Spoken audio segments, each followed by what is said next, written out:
And now, attention everyone. Now it's time to finally get to the meat of it, to the most important part of today.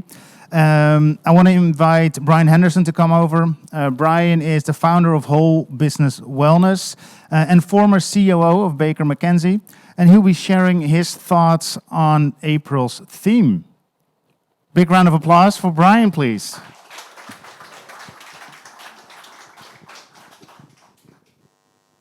All right, morning, everybody. I'd just like to say a special welcome to my youngest ever audience member at the back. So awesome. I've never had a baby in the audience before, but you're very welcome.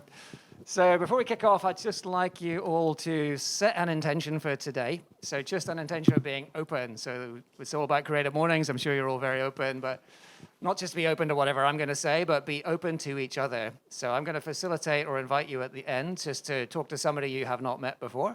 So just try and be open to that person and see what you learn. And you'll see how that's related to this theme. So hands up, how many people had ever heard of Kismet before Creative Mornings? 2, 3 people. Are you Greek or Turkish? Okay, so I'm just going to read out what Kismet means. And I think this is really interesting. So when the stars align and good fortune visits, it must be Kismet. An unexpected windfall, a chance encounter with another that blossoms, a doorway opening to impossible dreams. Kismet is a little pocket of time just for you, which is what we're doing this morning. We marvel at the sheer unlikely wonder of these moments. Kismet is actually a Turkish word that evolved from the Arabic kisma, meaning one's portion or lot in life. And when it was borrowed into English in the early 1800s, the meaning shifted to fate and fortune. But be wary of awaiting your destiny with passivity, lest you resign yourself to a fate where nothing grows. So when Kismet alights upon you, the cosmos is letting you in on something, and you can choose to meet it. So did anybody notice the song we played earlier? What was that song? Talking Heads. Anybody name the tune? Anybody name a few of your favorite lines from that song? Yeah, what? Once in a Lifetime by Talking Heads. So you may ask yourself, well, how did I get here? Letting the days go by keeps running in the background, same as it ever was, keeps running in the background. You may say to yourself, my God, what have I done? So that is kind of all about Kismet in my interpretation of that song. So the water running underground to me represents just life flowing along. And then suddenly the singer has this wake-up moment when they realize, my God, that's not my beautiful wife, and that's not my beautiful home. How did I get here? So that's somebody that maybe was not open to those moments of serendipity, to those moments of Kismet. So the kind of themes here that I'm trying to bring out are you've got to be open to it. So I was chatting to my daughter about this theme last night, and she'd never heard of Kismet either. And I started briefly describing, not even as much as I've just shared this morning. And she said, yeah, but Dad, you've got to be open to it. I thought, well, you want to come and do this talk tomorrow?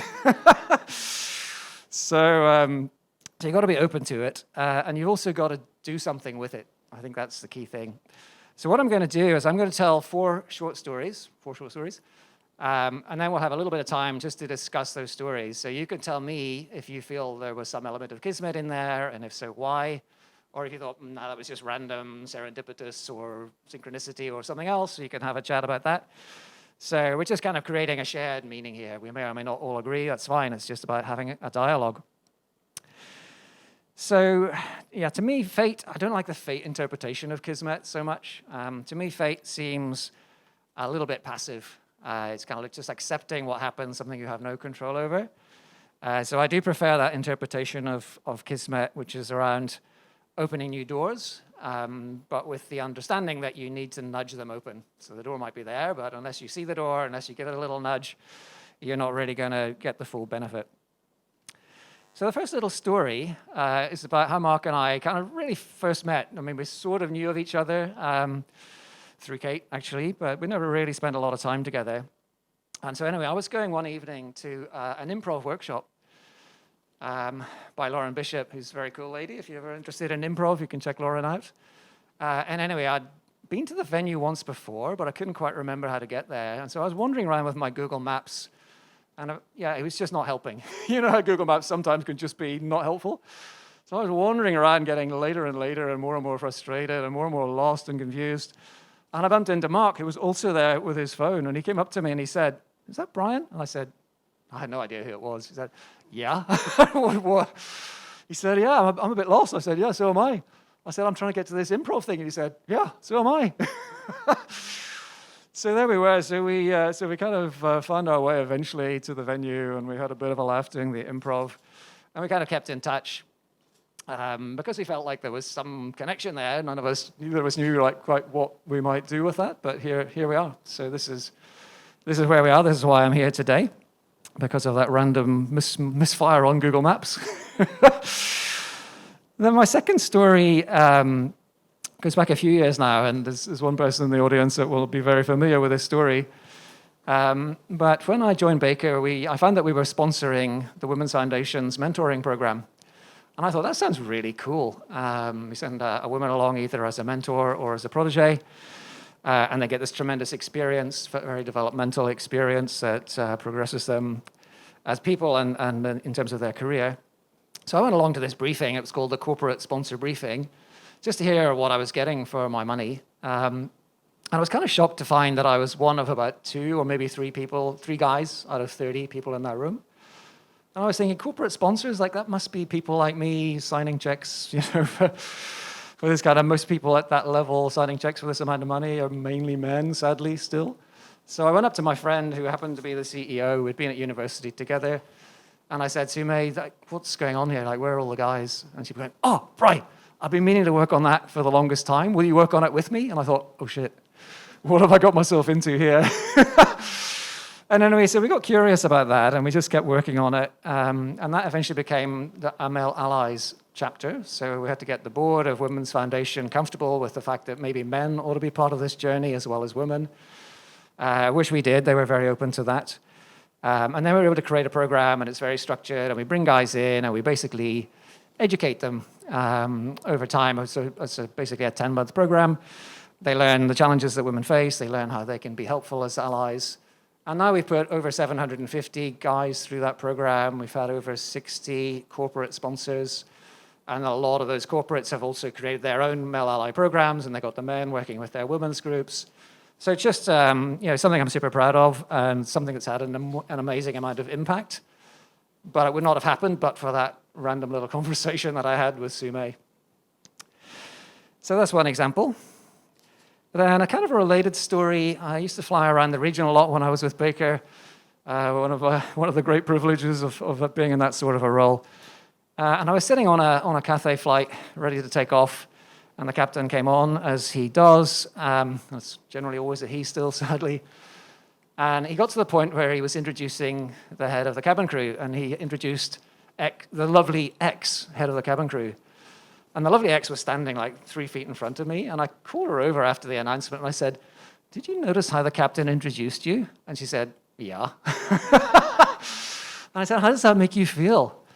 And she said, really slighted or diminished, or I can't remember exactly what word she used. And I said, "Have you ever said anything about it?" And she said, "No." I said, "Why not?" "Well, there's no point. They do that all the time." So I thought, well, that's not good enough. So I did a little post about this. Actually, it was at the time when there was a bit of press coverage about Cathay saying the cabin crew could wear trousers, like long pants, rather than the little miniskirts. So I posted a photo of the miniskirts and said, actually, it's not about the miniskirts, it's about the culture and the way that the guys think. And just said to the captains, look, you guys should be better than this. Can you introduce her as the very professional or the very experienced, or not the lovely or the gorgeous or whatever? And so I left it at that. That was one of my most kind of viral posts of all time. Got a lot of comments. But what I didn't know until a long time later, I started getting to know various different people through different... And I think my mic's going. And what I discovered later was that actually the head of HR then sent a memo around to all the pilots and said, by the way, please could you stick to the script? No ad-libbing, no embellishing.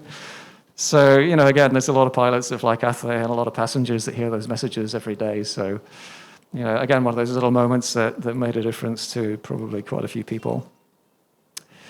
Okay, then the next story is a little bit more personal. So So I'm working in this job as a COO for Baker McKenzie. We had lots of big kind of restructurings going on. Everything was changing. Jobs were going to go, but we didn't know how many. We didn't know when. New service lines, new reporting structures, kind of new everything, like all the cards thrown up in the air, and nobody knew where they were going to land. Pretty stressful. And at roughly the same time, my wife got really chronic asthma. She's been in hospital 50 nights over the last few years. We had the social unrest, we had COVID, we had the typhoon, which damaged all our sports kit on the waterfront. What else happened? Lots of chaos. And then the final straw was my boss got promoted to be the global chair of the firm, and was very suddenly into that new role. And the new boss, by that time I was kind of so emotionally exhausted, I wasn't really kind of there to build a relationship with the new guy, and he probably wanted to distance himself from the old guy. And anyway, for whatever reasons, I was really struggling. And I was just struggling with sleep. Like I would go to bed, I could sleep for 2 hours, 3 hours, be wide awake, 2:30, 2 a.m., that would be it. Could not get back to sleep. I had kind of chronic upset tummy, so chronic gastritis, just running to the loo all the time. I'm thinking, this is all pretty shit. And then my paddling started to go, because normally we train at 5:30 in the morning, and when you haven't slept between 2:30 and 5:30, it's kind of a bit of a big ask to get out of bed at 5:30. So, all my normal stress busting went out the window. And in the end, I was just completely burned out. I was diagnosed with depression and anxiety. And I decided I had to step away and look after myself for a little while. And I got reflecting on that experience, and I thought, well, that was weird, because I'd been to a lunch and learn. I'd heard all about the symptoms of depression and anxiety. And I'd said to my colleague, I think I've got all of those symptoms. And she said, yeah, so do I. We thought, well, must be normal then. So we both just went back to work. And I thought, that's so weird. How could you be so stupid? So not listening to your body, not seeing the signs, not doing anything about it. And also I felt very unsupported, despite that all being there and having an EAP helpline. The obvious thing I could have done would have been either to talk to the trainer that day or to call the helpline and say, this is what I noticed. Do you think, like have I got a problem? What should I do? But I didn't do either of those things. So I still felt quite unsupported by my company. And I felt there was a lot of stigma around it. I didn't feel like I could talk to anybody about it. So I decided I was going to create my business, Whole Business Wellness, which Mark kindly plugged for me, to work with companies on corporate wellness strategies. So how do you keep your people well rather than make them sick? And maybe challenging the bosses to look more at the systemic issues. So don't just go fix the people. Like I say, in the context of the male allies, it's not the women we need to fix. There's nothing wrong with the women. The women are extremely capable. It's the system that's got the bias built into it. That's what we need to change. Same with mental health. It's the system that's making people unwell. Very few bosses there's a few Machiavellian, maybe psychopathic bosses out there. But mostly they are also caught up in the system, trying to make the numbers or whatever. But the result is that people like me get kind of burned out in the middle of all of that. So that's what I wanted to deal with. So I just set myself an intention, like the intention of openness I encouraged you to set at the beginning, to do something about that particular issue. And lo and behold, I started meeting all these amazing people. And the first 2 or 3 people that I met have become business partners, and we've worked with very closely, and Kate was a big part of that journey as well. And I have no idea how I connected with those people. People ask me, how did you meet? And I actually have no idea. We just sort of did. It just sort of happened. And it turned out they all have similar stories to mine. Maybe that's why they kind of attracted to the story. But anyway, we all have a great fun. So I work with actors for role-playing. I work with meditation and yoga gurus. I work with psychologists and counselors. I work with people who have lived experience of depression or bipolar or whatever, anxiety, panic attack. So I just have so much fun. And my clients generally love the opportunity to have the sort of conversations that they would never typically have in their workplace. And all because I just reflected on my experience and decided I was going to try and do something, and I didn't know what that something would be, and that something has evolved over the last couple of years since I've been started. And all of that also brought me to mindfulness and meditation. So intention setting is an important part of mindfulness or meditation for any of you who have practiced. And some of the basics of Buddhist teaching kind of resonate with the concept of Kismet. So concepts like interdependence or interbeing. So we're all connected. So in the Western way of thinking, it's a very individualistic society, and that kind of based on like greed and capitalism, which is why we're destroying our planet. So a massive systemic issue, which I know Kate will be happy to talk about at length over coffee later.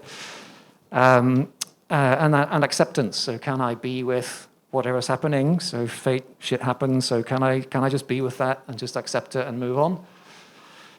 So the technical term for my experience that I just described is post-traumatic growth, which sounds pretty horrible. I'm never sure how comfortable I am with that, but apparently that's a thing, and that can happen quite a lot. But it depends on the mindset and the willingness to accept what happened and let it go, and then see where do I take this from here. Impermanence is another Buddhist concept. So nothing is permanent. Our thoughts are not permanent. They come and go. The emotions come and go. Experiences come and go. This room will not be here in X number of years' time. Stuff happens. People come and go. So right view, right intention, right action. So the action point is key for me. I've got to do something. If I hadn't done something with the male allies, it wouldn't have happened. I hadn't done something about the mental health, wouldn't have happened. If I hadn't done something about keeping in touch with Mark, this wouldn't have happened. So you got to be open to it, and you've got to do something. So my little summary for you is you just live in the present, and the future will look after itself. But you've got to be able to spot those Kismet moments and take that intentional action. You also got to trust yourself and trust that process. So like I described a couple of processes there, which I didn't know where they were going to take me. I didn't know what that journey was going to look like. But I kind of knew it was the right thing. And I just went with that, and I trusted the people around me, and we kind of co-created as we went along. And the last thought I had reflecting on this was you actually don't know yourself as well as you think you do. We all have this concept of self, which is kind of deeply embedded in who we are, and we think it's kind of constant and permanent, and it's the same self that we always wear. But I never saw myself as an advocate for gender equality until a few years ago. And I never saw myself as an advocate for mental health, or I still don't even really see myself as a social entrepreneur, but people tells me that's what I am. But, I just tried to be open to those Kismet moments. I tried to do something with them, and stuff that aligns with my values that can make a real difference. So that's my read on Kismet. Thank you for listening. So what I'd invite you to do now is just maybe if you want to interact with me in terms of those 4 stories, what Kismet elements, if any, do you read into that? Do you have a different interpretation, or any other questions that you have? I can get big round of applause first. So to me, the theme Kismet, it's such a big and broad kind of theme. So I'm very eager to hear from any one of you. How do you interpret the theme and especially related to the stories that we just heard? Does anyone want to say a little bit? Paul. Actually, I think one of the things I probably want to think of is we always wonder what if? We always think about wanting to do something, but we don't actually do it. Having grown up as a kid across Africa, thanks to my dad being an architect, living in London, working in London, I always wanted to work overseas in the hope that something would find its way to me. And working for some amazing startups for businesses in Middle East, Asia, US, but always doing everything from an office in Covent Garden or Holborn or Mayfair. So the idea is that when I came out to see friends in Hong Kong, actually, if I want to work overseas, if I want to be here in Hong Kong, you actually just have to speak to people. Recruitment agencies is a good example.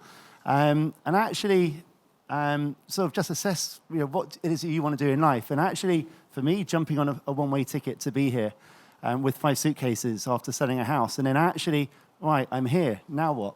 Now you've got to go and meet people. Now you've got to actually try and find a job.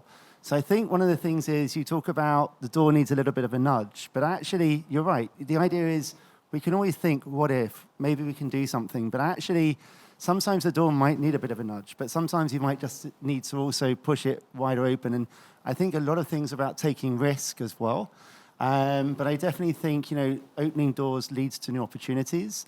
And I think also we have to learn to be out of a comfort zone. At every single stage in our lives, if you're comfortable, find a way to upset the apple cart. Find a way to change things. Because I think having uncomfort can actually create new opportunities. And I think for a lot of us in 2020, for those of us running our own companies, when COVID came, it shook us all. But thankfully for some of us, well, we're still here.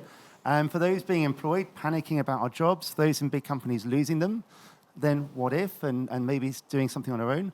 But I think, as you say, it's about opening doors, nudging doors, and creating opportunities. And I think that's something that's quite important. But you just have to keep pushing forward and just finding a little bit of uncomfort and just keep pushing yourself.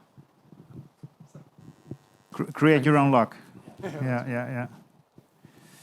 Do you have something to add? Yeah, to no, that? I totally agree with that. I mean, I think the kind of concept behind this, I guess, is called the growth mindset. So Carol Dweck, you can go watch her on TEDx. Really interesting on growth mindset. Yeah, that's what it's all about. Anyone else wants to share? Yeah. Can't see the rest of the room. It's kind of weird. One of the things that I think it is growth mindset, but there's an element in your story, a theme that came through around like presence. And I think you called it out, that courage, like pushing something open. But what sparked me is actually the introduction from the Garage Society and the Commons around like there's got to be more to life than this sort of a thing. And I'm just like really, I think that what grabbed me was the conversation with the flight attendant and the stewardess. Right? Like that's, sorry, thank you. That is such a small comment and all the like the travel mayhem, right? Something grabbed you to just call her aside and have a chat about something that she hears, on 4 flights a day? Yep. Probably, maybe more, I don't know. And I think there's something in that like the nudge open, but it's just like even just being able to see a crack is about being present. And I think that's really an inspiring and curious maybe even. It's like, what was that like? Yeah, exactly. And like I said, I'm not 4 flights a day, but a lot of flights. So I've heard that same introduction and like a million times. And maybe it was just the fact that the head of the cabin crew was standing right in front of me, and I could see her face go. I thought, oh, that's not good. It's like that needs a Just a little tiny connection. Yeah. You can see that, and everybody else would be like, oh. Yeah. If she'd been standing somewhere I couldn't see her, we would never have made that connection. Yeah. Yeah. It's just like, I think we often would feel for her. Like, Yeah. oh, right? Yeah. Like, no, that needs a chat. Like, Yeah. Let's do something about it. Let's talk about what just happened on your face. Yeah, That's- exactly. So it's about recognizing the crack, Yeah. the door, and then actually pushing it open. Those are Yeah. the 2 steps. Yeah. I didn't quite go up and push the captain's door open, but I was kind of tempted. I thought I might get arrested if I did that. Hi. Yeah, something that came up into my mind and I've been using in the last few months is the concept of Memento Mori. So we are human, we are going to die. And just keeping in mind that if I were to die tomorrow, would I be happy with the person I am today, with the actions that I did, with the silence that I kept, or do I want to speak up? And then, because there's a lot of what if we could do, and we think there's always tomorrow, we can always do it later, there's always time. But thinking, going back to that, and it's something I'm using really recently, but it's, no, I want to do this today. I'm not going to let it on for later, because if I do, then I'm just like everybody else, and it's never going to be out. Yeah, thanks for raising that. A little bit heavy for a Friday morning, but but yes, I mean, I think I lost, or we as a Male Allies community lost a really good friend last week, very unexpectedly, and lots of people were very upset. But I guess what a lot of us, like our reaction once we got over the shock a little bit, was he will live on in us with his lovely warm smile, his enthusiasm, his energy, his positive intent. So I guess when I reflect on that sort of thing, I'm thinking about what is that thing about me that I would love to live on in other people, because we're not all going to be here forever, of course. So, yeah. Yeah. Yeah, back there.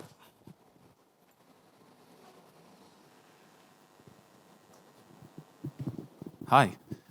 You spoke about depression. It's something that I've dealt with myself, and I think the question I have for you is, what simple steps can you take to get out of it? Because for me, it's 2 of the biggest things I did was sort my gut health out and get my sleep right. If you could give like 3 simple steps to get out of depression, what would it be? Love it. Thank you for sharing that. Thank you. I'm sorry you had that experience, but yeah, I think there's no simple steps. I think it took me like probably 18 months to really feel like my old self. I'd actually even kind of forgotten what my old self was. And I knew I'd kind of got there when one of my clients said to me, "Oh, Brian, you bring so much positive energy to these workshops." And I'm talking about depression, anxiety, and all this kind of fairly gloomy stuff, and somehow I bring it across with positive energy. And I thought, "Oh yeah, yeah, I remember that guy. Where's he been? But I'm glad he's back." So I don't know, yeah. So the sleep thing, yeah, I took a long time to get my sleep sorted. It took a long time to settle my tummy. I mean, like months, 4 or 5 months, both of those things. I found the mindfulness meditation really helpful. For a while, I did journaling. So just if anxiety is part of it, journaling can really help. Just write down, what is it that I'm ruminating about? What am I anxious about? What I actually have to get done tomorrow, as opposed to all those hundreds of things that maybe I could do, but I don't actually have to do all of them. I found I used to do a little bit of drawing and sketching, so just doing something artistic or creative. So that just fires up a different part of the brain, which can be really helpful. So there's a whole bunch of different approaches. I had cognitive behavioral therapy, so just trying to reframe things from kind of you get into a very negative way of viewing things, and everything is kind of doom and gloom and going to get worse, or it's all my fault, or it's all unfair, or the what if, or could have, should have, whatever. So I found the cognitive behavioral therapy quite helpful in terms of just challenging that and recalibrating it and asking, what is the evidence for this? Why are you believing this? Is there another way of interpreting it? So yeah, for me, there was a whole kind of suite of different things that I did, and it did all take like 18 months, which I think is kind of in the range for most people. Thanks for the question. I mean, some people just live with depression. I've got a whole bunch of friends who just have lived with it for 20 years or more, so you just got to manage it sometimes. I feel like this could be a complete evening or weekend of uncovering and talking. I think it's time to kind of call it for now. Yep. Thank you guys for being here, for interacting, and for some of you sharing your stories. We have a couple more questions I'll show on the screen. So if we're finishing up now, grab another cup of coffee. Let's see if this works. Oh. 1, 2, 3. Like Brian said, we want to challenge you to talk to someone you haven't met yet. Have a conversation with Kismet in mind. Try to answer those questions. It's out here. We hope this is a little bit of guidance so it doesn't get too weird or awkward. But everyone here is open, and everyone here is eager to talk to anyone else in the group. So please do so. For now, big round of applause for Brian, please. Thank you.